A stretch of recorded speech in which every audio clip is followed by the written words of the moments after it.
American football in Finland.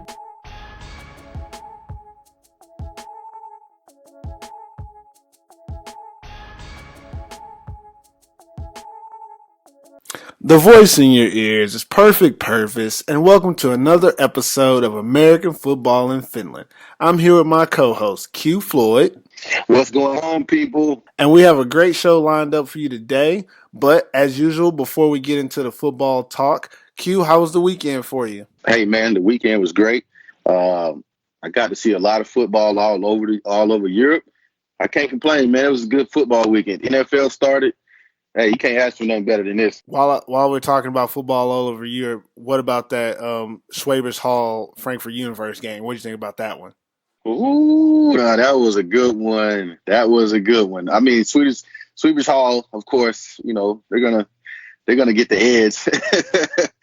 They're definitely gonna get the edge in any down to the last plays calls. So it was some questionable calls in that game, but. That's what happens when you're the champions, man. You kind of, can get those calls to go your way. So it was an interesting game, though. It's on the contender to prove the champion is not worthy to continue with the crown. So that's how that situation went. For me, man, as y'all can see, we've missed the last 2 weeks, I think, because I was in Italy doing the podium prep stuff and working with the U19 teams. Last week, I just got back. I'm getting back into hanging out with my daughter and stuff. I still watched a little bit of Maple League this weekend, obviously, but it was a good weekend to kind of get back in the mode, and now we're ready to go with it. Mm-hmm. Game balls. Stop that one. All right. So let's get into the game balls. Let's give out a few game balls from last weekend. Who impressed you this weekend, Q? I gave up to Alpha Jalloh. The man is the fastest, one of the quickest players in the Maple League right now. I really wish he could have started the season off with the Royals. I think he definitely would be in the MVP race right now. He still kind of is for these last couple of games that he's been doing, but this guy is all over the field. Defense, offense, he was running past everybody, man. So my game ball got to go to Alpha. He showed out. He got a big upset win. He helped his team get a big upset win single-handedly by himself. And game ball goes straight to you, Alpha. Good job. Man, I want to get a game ball to Alpha too, goddammit. This ain't fair because, I mean, I'm just going to continue what you said. I mean, Alpha was everywhere. He had to run about 12 miles during that game as well. Running on kickoff, then doing kickoff returns. He almost took one of the kickoff returns to the crib. His interception was a 90-yard interception touchdown, and then he scored 3 touchdowns on offense. He was everywhere. But if I have to give a game ball to someone else, honestly, I'm going to give the game ball to the Crocodiles team. Because the Crocodiles team played in a game where it was close the entire time. They came through at the end. They needed a play. They stopped them. They got the win. They got the win they needed. And for me, that's the game ball. That's a team win for them. They did just enough to get a win, and they kind of showed that they could actually fight through adversity. They scored at the end. And at that last play, when the Butchers went for 2, I was 100% sure the Butchers was going to score. I was 100% sure Dayton Williams was going to get in there or get a pass and score. And the fact that the Crocodiles could actually prevent that from happening, force a bad throw, that they're getting my game ball because they did what they had to do to win. And I can only respect that. I respect you giving them the game ball, but let's be serious here. Nothing against the Crocodiles, but the Butchers gave this game away. I don't like I always say, I don't like the question coaches call, but coach, what did you go for 2 right there? I don't understand it. Kick the field goal. You guys are going to overtime. Give your team they get a few minutes of rest. Get your game plan, go to overtime. And let's see if we can stop them or they can stop us one more time. Going forward on 2, with that type of game that was going on, going forward then, I mean, obviously if they would have got it, it would have looked like it was the greatest call ever, but I just don't think it was a good time to go for it. They couldn't stop the Crocs at that point. So I think you give your team a better chance if you go into the overtime and we playing ball, even. I just think that game meant too much for the Crocs and the Butchers, for the Butchers to just give it away like that. I felt like the Crocs should have had to work a little harder they did in the game. I just felt like overtime would have been perfect. Let's see who can stop who. Let's see who can score. It made it for a better football game. But going for it on two, they got pressure, terrible throw. I mean, it was just, I kind of feel like the Butchers kind of gave that game. So even though the Crocs did ball out, they did what they needed to do to win the game. But at the end of the day, it was because the Butchers went for two at the end of the game. So that's the piece, but on to the next. I give you that. I disagree with what the Butchers did as well. But all I'm gonna say, last thing I'm gonna say for my game ball, Crocs got the dub when they needed the dub. How they got it is debatable, and we'll talk about that later. But they got the dub that they needed. If they would have lost that game, they could have kissed playoffs goodbye. So they needed that win. Yeah, they did. Yep. All right, so the first topic we're going to talk about is the man, the legend, Sweden's MVP import player, Alpha Jalloh, and how he almost single-handedly has made the Wasa Royals a legitimate contender for the playoffs, man. What are your thoughts on how he played this week and how he's doing in the league so far? I actually got to experience Alpha back when he was playing for the Carlstead Crusaders, and I was coaching the Roosters in the NFL championship game. I watched him on film before the game. Definitely a fast guy, but to see it in person, dude has something that a lot of people don't get, man. And that's God-given speed right there. And he is showing it in full force in the Maple League right now. Every week he's showing that he's the fastest guy out there. This game, he just took over. Like, he literally wanted to win this game. He wanted to will his team to win this game, and that's what he did. I mean, touchdowns on offense, interception to the crib, almost a kickoff return to the crib. Like, this is what probably one of the single-handedly best games any football player could ever have. And for that team to get that win, that was big for them. Like you always say, never can count Seppo out. You never can count the Royals out. Some games they look like you don't know what team it is, but now with the additions of a lot of the Swedish guys coming over, they look like a contender. They really could play now on defense. Offensively is not the best, but when you got somebody like Alpha over there, man, you got a chance to win every game because it's single-handedly it's hard to stop him.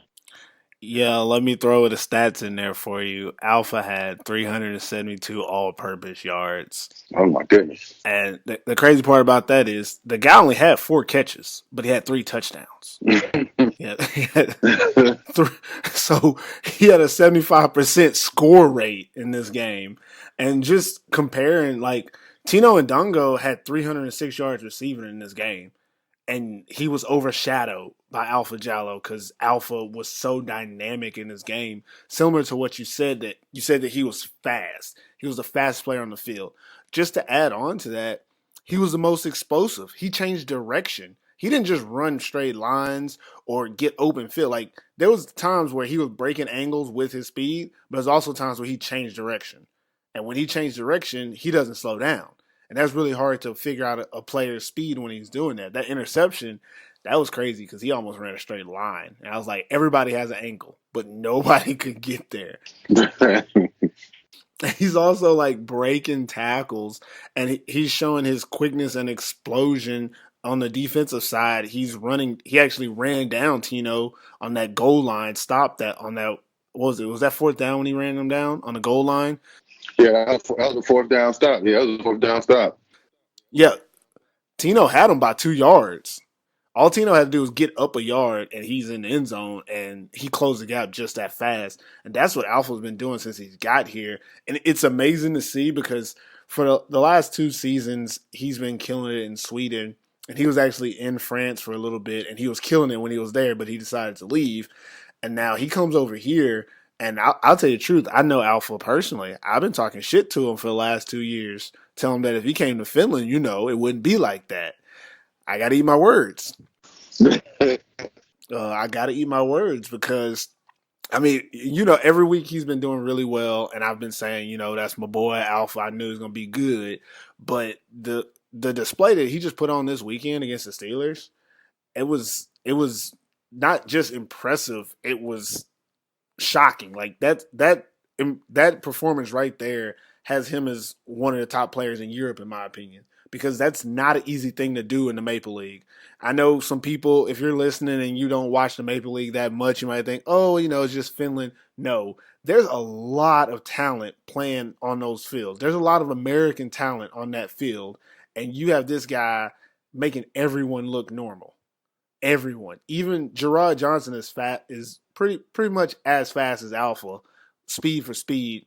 And there was a point where he had a chance to tackle him, but because of the angle that Alpha broke, he wasn't able to make the play. And something like that is what really sets him apart, is that he's doing everything at a high level and there's no downtime. Like, he's playing offense, defense, and he's still doing everything faster than everybody else. He's still changing direction. He's catching every ball that you throw to him. Young Iro, I can't say your last name, but he's one of the U19 national team guys. He's playing good coverage on Alpha, but the dude's gonna catch the ball. Like, if you don't get an interception, he's gonna catch the ball, and that's what he's doing. And that's one thing that he's improved over the last few years, is his catching ability. And it's just, I'm looking at the film and I'm trying to think, like, how can you stop this guy? I don't know, and that's why we titled this segment, Alpha Jalloh is a bad man. Like, there's nothing else to say. I'm trying to think of, maybe he wasn't as good at this or that to try to balance my argument, but the dude, the best. He's a factor. He's a factor on both sides of the ball. He's one of those people who, Kuopio, I don't know what they were thinking as far as putting the U19 corner on him, but it's no reason why he shouldn't have had two people on him every play of that game. They put him in some one-on-one positions, and he destroyed whoever was on him. And it just looked bad. It just looked like respect. I think they didn't respect the Royals' throwing ability, but you don't have to respect their throwing ability, but you have to respect the person, the one guy on their team who can hurt you at any given time. I think you still got to respect him. And they didn't, and he single-handedly kept the Royals in that game and kept them with momentum. Like, they put the 50 bird. You know what I mean? I can't even say the 50 burger no more. It happens so often. But just to add on to what you were saying with their passing game, DeAndre Borrell is a good thrower. He's a hell of a thrower. He can put the ball where it needs to be. And I feel like if anybody is just underestimating him, that's because early in the season he didn't have the receiving core or the offensive scheme that he needed to be successful. They spread it out. They brought in Nico Peterson. They're going 3 and 4 receiver sets, and they're saying, hey, we're going to run a spread offense, and they can still get in the eye and give Tom Suosi the ball. The Royals are looking real good, and Alpha is a major reason. The Butchers let the Crocs off the hook, man. Tell them what happened. I'm going to say this. The Butchers didn't look like what we've seen in the past few weeks, not as explosive. You start to control Dayton when he's not as dynamic as normal. The Butchers don't really have much going on. I think the Crocs came out. I like the Crocs the way they played offensively. They had played from all their receivers pretty much. The running back Christian Powell was balling. Patrick was balling. Spencer Cutland, he had some crucial catches in this game and some crucial rounds that really kept a lot of those drives for the Crocs. When you got a kicker, also every point counts. And I think Spencer's been in a lot of these games. He's a clutch player, and I think that added to the quickness of that the Crocs have. Their offense is a little better this game, and obviously their defense is another story. But the Butchers just didn't capitalize on the things that they needed to win that game. And then when it come down to actually, you never want the game to go down to the last play or a field goal or anything like that. But if you get to that point, you got to make the right decision and judge, do you trust the defense right now, or do you want your offense to win the game? And the Butchers, unfortunately, went with, they thought their offense could get the extra point. Get the 2-point conversion. I didn't agree with they tried it didn't work, and then the Crocs won the game. And the Crocs have been in a lot of close games this year, and they definitely had it was a big win for them going into this playoff run. And we'll see how these next few games go. I mean, it could shake up some things, but the next game move on, but the Crocs got a real important game next game too. So it'll be nice to see what happens now. I agree with a lot of what you said, and for me in this game, the teams look similar. I mean, the Crocs did what they had to do. I was really impressed with how the Butchers utilized both Isaac Marshall and Dayton Wynn in the run game. Like that 1-2 combo looks really good. Because when you have Dayton Wynn, out flexed out at receiver, you still got to respect their run game. And Marshall had 98 yards rushing on like 11 carries, so that really balanced out their offense. But they were able to move the ball. They were able to get yards. They were able to get downfield and score at the end of the game. Like what I've said constantly this year about the Crocodiles is that they don't have that it factor.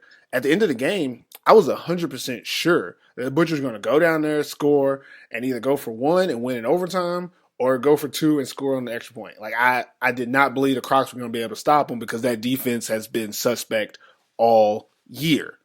I mean, that secondary is horrible. It is what it is. I won't call anybody out, but we know why. Now, when it came to the end of this game, like you said, you got to trust your team. And right there, the Butchers, I know you trust that, hey, we're going to get this 2-point conversion, but you run a wheel route on the goal line and then want to throw a fade in the back of it to Dayton Wynn. That's a tough call. And all it was the throw wasn't good. The throw was high and too deep. Like, there was no way. If he would have been 6'4", he wouldn't have been able to catch that and stay in the back of the end zone. It is what it is. It was a bad throw by Hans Fortune, but I don't blame him. I definitely blame the coaching for taking that route. You got to trust your team.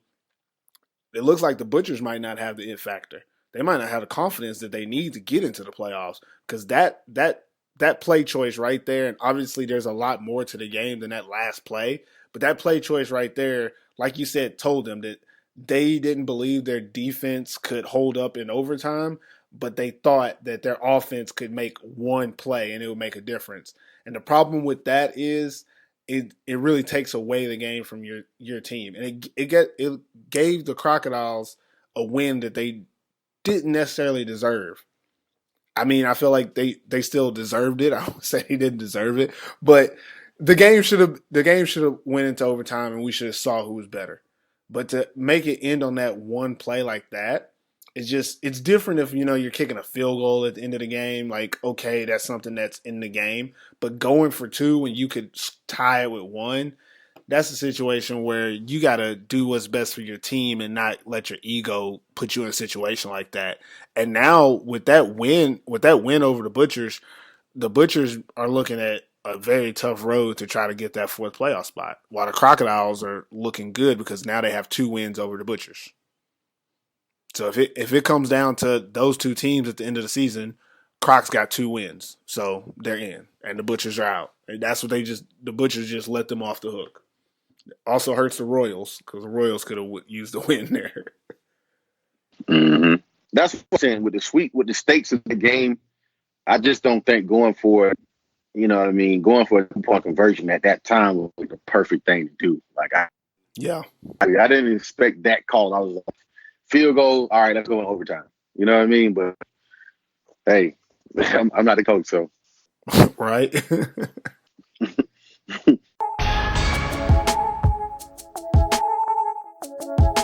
Let's talk about the Steelers defense. Ooh, where did it go? First couple of weeks of the season, Steelers defense was looking good, improved. They were flying to the ball, keeping teams off the board, even dominating a Wolverines team, if I'm not mistaken, in the second time they played them. Like that, the defense had looked good. What happened? Ooh. Like now it what is this, 2 weeks they're giving up 50 plus points? Like yeah. That's, I mean, win or loss, that's just not good defense. Like, we're not even talking about the Steelers team. They gave up what? Yeah, 52 this week. How many they gave up the week before? 55. Well, it's 55. It's a lot of points, man. Yeah, 55, 52. That's the reason I can't use 50 burger. Because the Steelers going to give you the 50 burger. They might still win, but they're going to give you 50 points. And I don't understand what's going on with his defense. What do you think is going on with him? I think Gerard Johnson, uh, his presence is a problem. I think a little bit of them being comfortable with their offense scoring points. They scored 85 points. So I think they were just confident. You could tell the Kuopio has a swagger about them. They have the confidence to defense. The only thing about that is you actually have to play defense. You can't just be out there looking like football.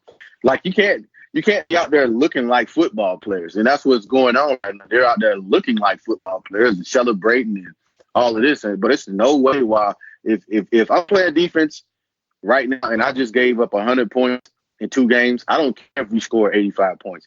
Like scoring 85 points with somebody having 55 points, that's not a good look. Like, yeah, 85 points is a lot. 85 to 0, 85 to 14, 85 to 21, I give you. But when you're giving up 55 points after you score 85 points, that means your offense was just a little bit better than their offense. And I think Kuopio just, I don't know what it is, but I think they're so comfortable with their offense scoring points that defensively they slacking a little bit. And it showed these last 2 games, and definitely this game. I just didn't think they had an answer. I know Tom Swolsey played this game, and maybe they felt like having Hayden in the box was a better choice than having him at safety. But I think he should have probably played safety this game, just for the fact that Alpha, you know what I mean? Like, you want to be able to help. Like, not saying anything against their DBs, but I'm not putting my Finnish DBs mainly on Alpha. It's just not happening. That's what you got American imports for. He can play linebacker, he can play safety. You don't have to man him up, but you at least got to keep him over the top of him. If Tom Swolsey beat you running the ball, then with that offense that they got, I don't see him running them. You know, like, they're not going to score 56. But I don't say 50, but they're not going to score 50 points running the ball. The Royals aren't. So I feel like they should have played more of the passing game than they did the run game. And I think having him in the box just hurt him more than it helped. He did make some plays, but it's just not enough when they hurting you down the field. And like, Kuopio just got to get their swagger back. That's actually start making some plays. Yeah, I agree with you. They have a confident defense, and with the Steelers defense, oh my gosh, this whole giving up. Even in this last game, when they were losing, and I think it was like 42 to like 21, something like that. The Royals had like 40 points, and you didn't see a sense of urgency from the Steelers defense or their offense. It just seemed like they were like, you know what? Oh, so we're doing what we did with the Crocodiles. We're just gonna have to outplay them and outlast them. And the biggest difference was they didn't have anything for Alpha, so it just didn't make sense. Like, you want to outlast the team, but you don't even have anything for them, and that's what happened. They were very confident, like, you know what, we're gonna be all right. The defense relies on their offense scoring those points. Like, even in this game, they only scored 42. So they needed more than 50 to win, and their defense gave up 50. Most offenses, okay, we scored 42 points, we're winning. They're winning the game, yeah. This offense knows that, this offense knows, we need to score 50, 60, yet there still wasn't that, like, urgency for them. And it really just came from the defense. Like you said, it seemed like they didn't adjust to the fact that Alpha was changing the game by himself. He only caught 4 passes. So that means the rest of the time, what were the Royals doing? They were running and doing other stuff that distracted them. You had to keep him from catching 4 passes. He caught 4, 3 of them were touchdowns. That's big playability. Why not just make sure that he don't have any catches? And they never did that. Like you said, they had man coverage with a 19-year-old. Actually, I think he's 18. I think Eero's only 18 years old out there guarding him. And that kid had just came back from Italy playing 3 games in 7 days. So he might have been a little tired. But it really didn't change anything from the fact that from a scheme point, this defense did not adjust to who they were playing throughout the game. And that's been one thing that the Steelers have done this season. In almost all of their losses, they didn't adjust. Even when they first lost to the Butchers early in the season, that was pure bad personnel on offense. We know that. But they still let Dayton Wynn run all over them. When they lost to the Wolverines the first time, they never adjusted to what the Wolverines were doing at halftime. They just stayed in there and just kept taking the L. And then here it goes again. You're losing to the Royals, and you see what they're doing, and you're not making adjustments. This defense is not adjusting to their opponents in the games, which means if you don't have the right game plan from the beginning, you're not going to win the game. And that this defense is not adjusting. They're not giving their offense or the Kuopio team the opportunity to win these games. No, I agree at all. Like, to the playoffs. There's no way they can play like they're going to the playoffs. No, just no way. Get it off your chest. It's that time. We're going to say what's on our minds. So let's get it off your chest. What do you want to get on your mind today, Q? Oh, man. I might as well stick with the Maple League. It's Helsinki Derby. I'm ready to get this off. I'm ready to get this second game off my chest, man, because the team that Wolverines will win the whole thing. I picked them last time they played the Roosters, and I'm picking them again against the Roosters. I got some backlash about it, but one thing is I spent a lot more time with Wolverine guys as far as being on the same teams and stuff like that. I am a Roosters fan, but I wasn't a Rooster guy. Like, I didn't grow up in the Rooster family. So I thought this down as far as I'm not biased as far as picking teams. I really feel like this time the Wolverines will pull it together and have a good split. Just as a preview of what the playoffs are going to be like. But that's just what I want to get on my chest. I want to get the Helsinki Derby off my chest. I want to get Thursday night football. Damn right.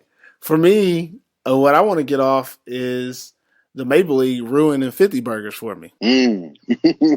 All right? Y'all ruined it for me. Where I'm from, putting up 50 points, that's a statement. It's like, hey, I did what I wanted to do, and I scored so often, so much that I couldn't even, slow it down. I had to put up 50 on you and let you know that I'm here. Well, in the Maple League, just doing a little bit of quick math, boom, boom. Shout out to Big Shaq. Quick math for you. There's been 30 games this season. We're at 30 games. There's been 30 games played. I just counted all of them. There's been 33 because we missed a week of pick'em. 33 games, and I'm looking at 15. I just counted all through. I'm looking through stats, guys. 15 teams have scored 50 points or more, and that's not counting the 6 or 7 teams that have scored 47 and 48. Wow. Like there's at least 6 teams that scored 47 and 48 points, and we got 140. But I'm looking, just scanning just now. I just saw 4 47 and 48s, 2 47s, 2 48s. So that's almost half the games people are putting up 50 burgers or close to 50 burgers, which means I can't even give you credit for putting up 50 burgers because ain't nobody playing no goddamn defense. None. And I don't want to hear nothing about how good these offenses are. I believe these offenses are dynamic. A lot of playmakers on these offensive teams, but I'm just going to talk about the elephant in the room. Defensive coaching. Oh, man. Oh. It is what it is. I can't blame defensive players because we're looking at schemes a lot of times. It's not like teams are just saying, "Oh, my offense is better than your defense." No, they're saying I can put my guys in positions and you can't on defense. And we're seeing guys get beat because they're in coverage they shouldn't be in. If you're in man to man and your corner can't guard them, you can't just stay in man. And we're seeing teams do this. Or if you can't guard a certain combination or a certain route, and then you just say, you know what, we're just going to stick with what we're doing. There's no changes. That's what we've been seeing on defense. A lot of these teams aren't adjusting.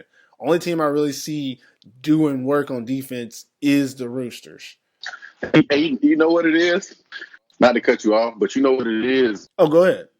I think the Roosters affected this non-defensive year. So many people seeing the Roosters the last few, so many points in each game, that when it came to the offseason, nobody wanted to address their defenses as much as they addressed their offense. And I think the teams that did address their defense, they don't have those in positions where they can make a difference in the game. So now all of these teams are just so heavy loaded offensively, just want to score more points than everybody else. They don't want to stop everybody. Like, I remember at a point it used to be like it was a prideful thing for a team, not to score 50 points on you. Like now, because like you say, any other game, if I score 50 points, they win the game. But that's not the truth now. Literally, you got teams coming out here scoring 40 points in the first half. That's strictly coaching and scheming. Like, your players aren't that bad. That's just schemes. Like, just because you have import players at certain positions don't mean they should be playing man to man. Like, it's a 50-50 chance for either player, but it's an advantage for the offense because they're the one who have to run the routes and they know the play. So it's just I think the coaching this year defensively is just not there. It's late in the season. Obviously, yeah, Roosters have a way more put together defensive scheme, but they also give up big plays on the regular. It's just teams aren't really, it's not a weekly thing where they're giving up 30 and 40 points, but they're more put together and organized than the rest of these teams. And like it just looks bad when it's like everybody is scoring like that. It just looks bad for defense. Yeah, and you make sense when you talk about the Roosters and the fact that they have holes. In the first game, they gave up what? Didn't they give up like 40, 50 to the Steelers in that first game? Yeah, like the 50 burger. Yeah. Yeah, they gave up 50 burger in the first game, and they've had their problems as well. But what I see the biggest thing is that, it's okay if you don't have a talent. Sometimes you ain't gonna have a talent. Sometimes you're gonna get beat. Everybody gets beat. Defense, you learn to lose and move on. But the biggest deal is how you react to it. And as a player, there's only so much you can do to a scheme that's beating you. Now, these offensive schemes are different, varied, but a lot of these guys have seen enough film that they should know what's going on. And it comes down to that coaching throughout the season. Is your team getting better? And look at the first half of the season, 50 burgers weren't that often happening. But you see that the offenses, they're developing. The defenses, they're staying stagnant. You got a situation where a team is doing something in the first half of the season, and the second half of the season, they decide to switch it up, and the defense is like, oh, well, we don't know what to do. We didn't see that on film. Well, that means you weren't ready in the first place. If I think he's going left and then he go right, and I don't know how to react to that, I wasn't ready. It don't matter. I didn't know that he was going that way. And that's just simple knowledge. Like, that's breaking down football to the basics. Obviously, it's a lot more complicated than that. But when it all comes down to it, that's what it is these teams are not adjusting to each other. Similar to what I said about the Steelers. And that's just what's on my mind. I'm going to stop ranting on it, but I got it off my chest, okay? Yeah, that's it. That's it. You said it all.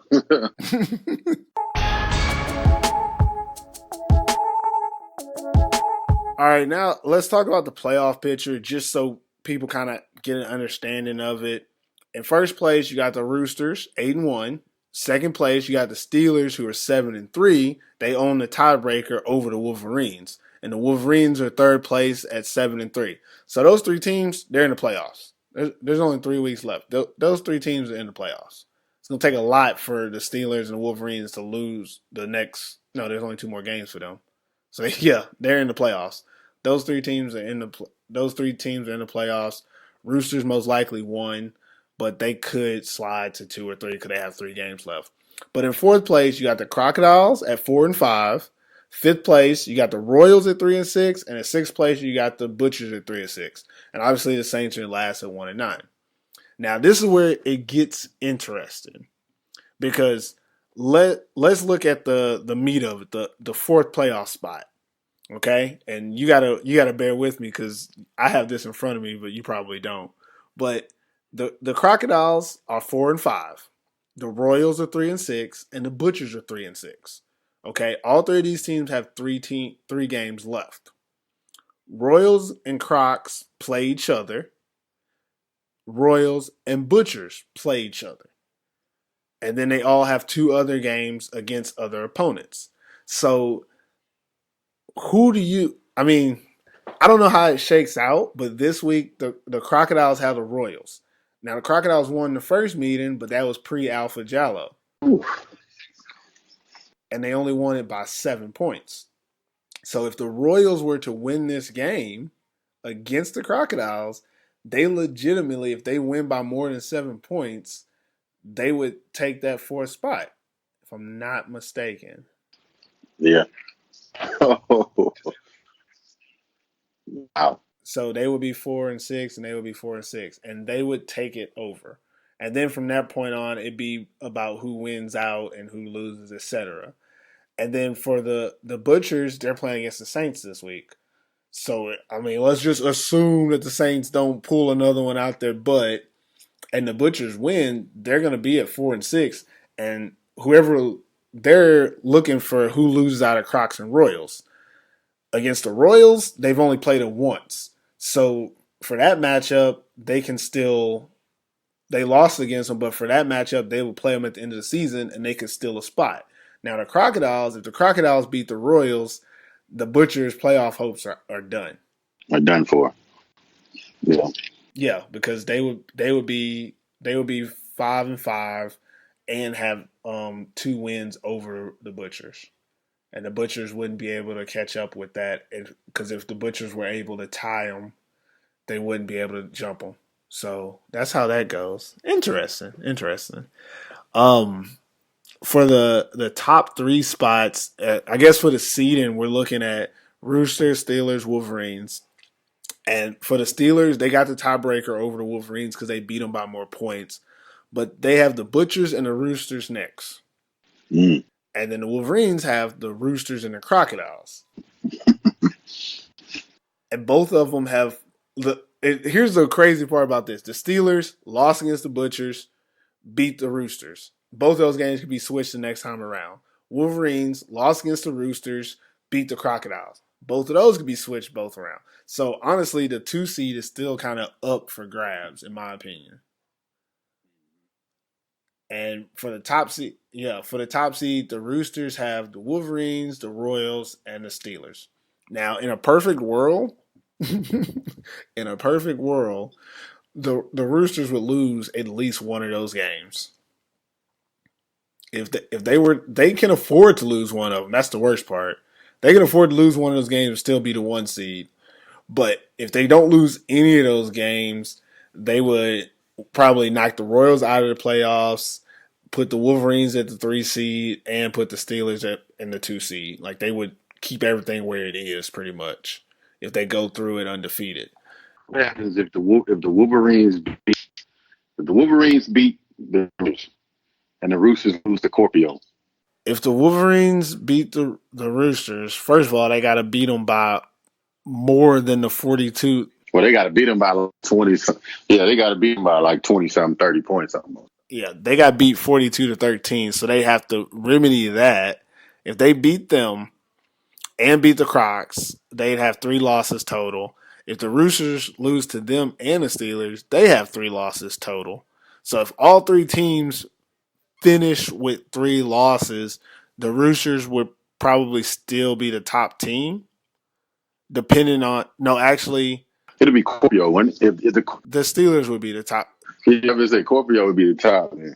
Yeah, Steelers would be the top team because Kuopio would have beat the Roosters twice and the Wolverines once, and they beat the Wolverines by more. So it would be the Helsinki Derby, a playoff game. That'd be yeah, that would be crucial right there. So the most interesting thing would be this weekend coming up is that the Wolverines, they got to beat the Roosters to set that in motion. Yeah, and I mean, even if they play the Royals after that, the way Alpha Jalloh is playing, that could be a L. Who knows? Yeah, anything can happen. I like this. I like this. Like it's anticipation of what's going to happen these next few weeks. Like I'm so glad that we going to this. Yeah, these next couple of weeks, pretty much 1 through 6 could all change. It very much could be, especially what I think the Steelers have this week off.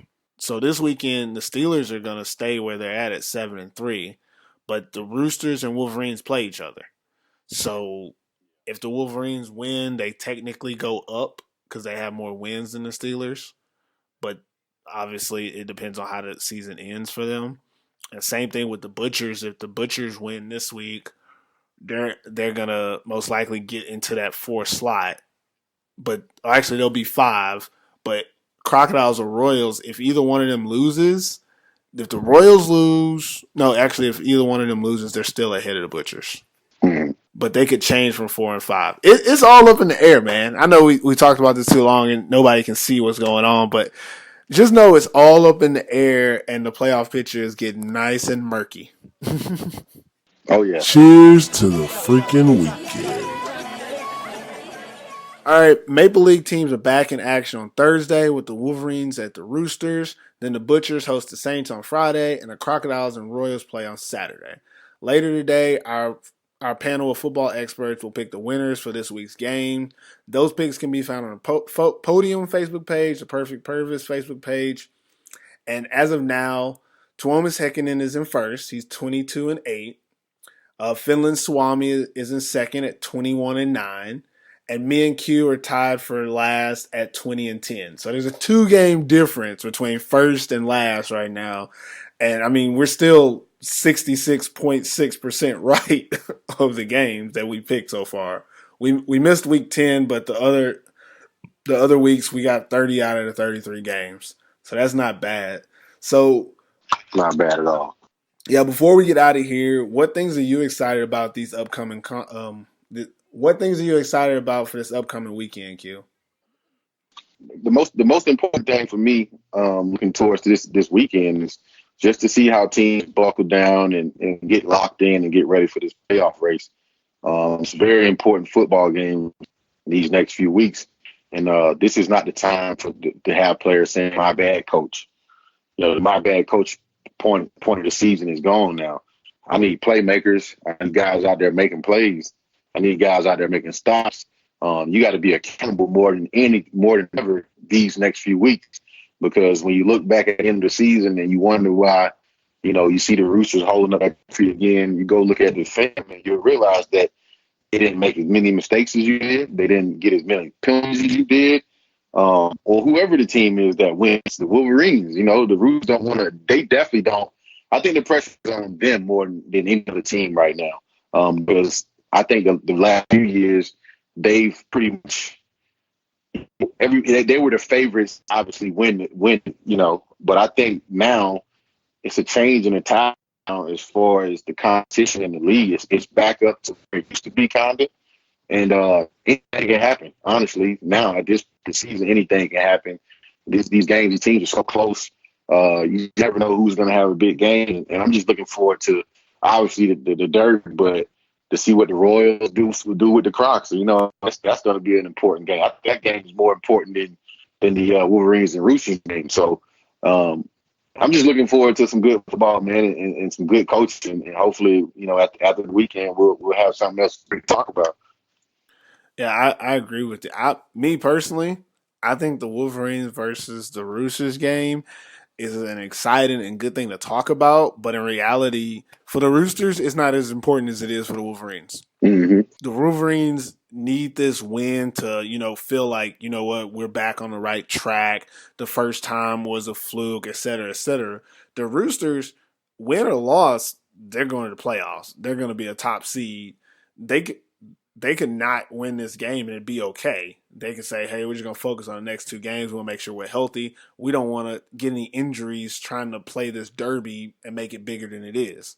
And that is what it is. And in my personal opinion, I think that's how the Roosters are going to play it. They're going to play good, but they're not going to put all their cards on the table. And if it comes down to you got to make a play or it's going to take a specific situation, I feel like the Roosters are going to be like, let's think long term. This is just a game. Wolverines, they're going to lay it all on the table. You're going to see everything. I mean, you should see everything they got. Because for them, this makes or breaks their confidence going into the playoffs. Oh, yeah. Can they actually compete with the Roosters? Because the last time they played, they got embarrassed. And if they didn't feel embarrassed, they shouldn't be out there because they got embarrassed. 42-0 at halftime. Never forget. 42-0. 42-0 at halftime. But the big game really is the Crocs versus Royals. The Botnia Bowl, as they call it, is actually worth something. Yep. It's finally worth something. It's actually worth something. And me being who I am, I still think the Crocodiles don't have the it factor. I'm going with the Royals. I think Alpha Jalloh is that good. I think nobody on the Crocodiles can guard him. And if they put Amir Kalani on him, he's going to score 6 touchdowns. Easy. And you heard me say that, and I'll say it again. If they put number 1 Amir Kalani on Alpha. Oh, yeah. Oh, 100%. 100%. I hope they don't sacrifice him like that. Don't sacrifice him. Yeah. Don't do him like that. But at the same time, I don't want to see Spency out there or Christian Powell trying to guard him either. I need a double team. Juhani, I don't know why I said Juhani. Juhani, I need you on top, helping out the best you can. DJ Stewart, I like him to help out if he could as well, but he's usually coming downhill, trying to help with the run. But one of these safeties got to help them corners out. Go zone, man. Make DeAndre Burrell and Tom Suosti beat you. Make them run the ball and hit you with precision passes. Don't let them throw 4 passes and 3 of them be touchdowns to Alpha. Don't let them make all the big plays. Make them run screens to Alpha. Say, you know what? We're not going to give you anything over top. We're going to make you run slants and screens to Alpha. That's the only way you're going to score. Take him away from them. But even if you do, I think he'll find a way to score. And I think when it comes down to like the end of the game and if it's tight on the line, again, I don't know who for the Crocodiles is going to make a play. I think Jonathan Baker is probably the most dynamic like playmaker at the end of the games for them. But in the end of this situation, I don't think something that he can do can outdo what Alpha can do. And I definitely am excited to see if I'm right or wrong. I mean, you can prove me wrong. I ain't tripping. But I'm excited to see it this weekend for sure. So I'm all eyes on Saturday. Oh yeah, let's get to it.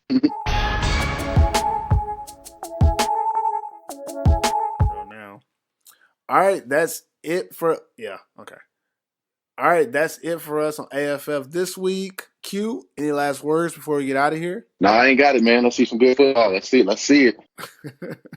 All right. So I hope everybody enjoyed the show and will support us by subscribing or following AFF on Apple Podcasts, Google Play, or Podbean. Whichever platform you use to listen, just show us some love and never forget TIF. American football in Finland.